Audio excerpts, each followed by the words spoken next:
চিতা এবং হরিণের ভাইরাল হওয়া ছবিটি কতটুকু সত্য? সম্প্রতি মিডিয়ায় একটি ছবি খুব ভাইরাল হচ্ছে, যার দ্বারা অনেকে ভুল সংবাদ প্রচার করছে।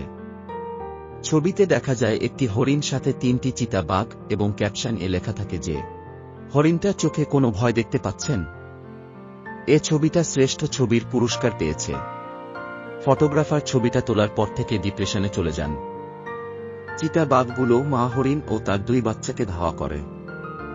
মা হরিণটা খুব সহজেই চিতা বাঘগুলোর কাছে নিজেকে ধরা দেয়, অথচ সে দৌড়ে পালিয়ে যেতে পারত, কিন্তু সে তা না করে নিজেকে বলি দেয় যাতে তার বাচ্চা দুটো পালিয়ে যেতে পারে।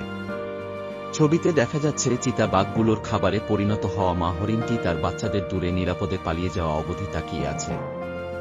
কত বড় আত্মত্যাগ! মা তো মা-ই, পৃথিবীর ইতিহাসে মা একটি পবিত্র নাম। এই ছবির পিছনে রহস্য কি? প্রথমত, ছবির হরিণটি আসলে একটি ইম্পালা। হরিণ এবং ইম্পালার মধ্যে পার্থক্য রয়েছে। এই ছবিটি আসলে বেশ কয়েকটি ছবির মধ্যে একটি। ছবিটি তুলেছিলেন ওয়াইল্ড লাইফ ফটোগ্রাফার অ্যালিসন বাট্টিজিয়েভ 2013 সালের সেপ্টেম্বর মাসে কেনিয়ার মাসাই মারাতে। ছবিগুলো তিনি নিজের ওয়েবসাইটে প্রকাশ করে ক্যাপশনে লিখেন, নারাশা নামের মা চিতা বাঘটি তার শাবকদের শিকার ধরার কৌশল শেখাচ্ছিল। শিকারকে কিভাবে নাস্তানবোধ করতে হবে তারই প্রশিক্ষণ দেওয়ার চেষ্টা করছিল মা চিতাবাঘ নারাশা। বারবার মা চিতা নারাশা তার শাবকদের শিখিয়ে দিলেও বারবার ব্যর্থ হচ্ছিল তারা।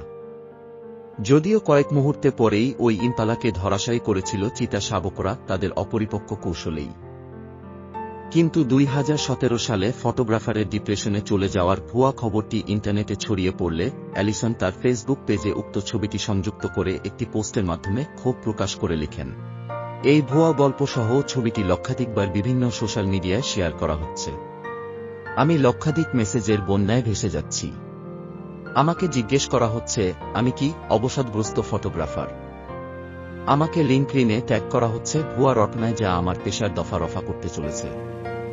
কি বিষাক্ত পৃথিবীতে বাস করি আমরা! বোকা ধোঁকাবাজ লোকজন পাগলের মতো ফেক নিউজ ছড়াচ্ছে।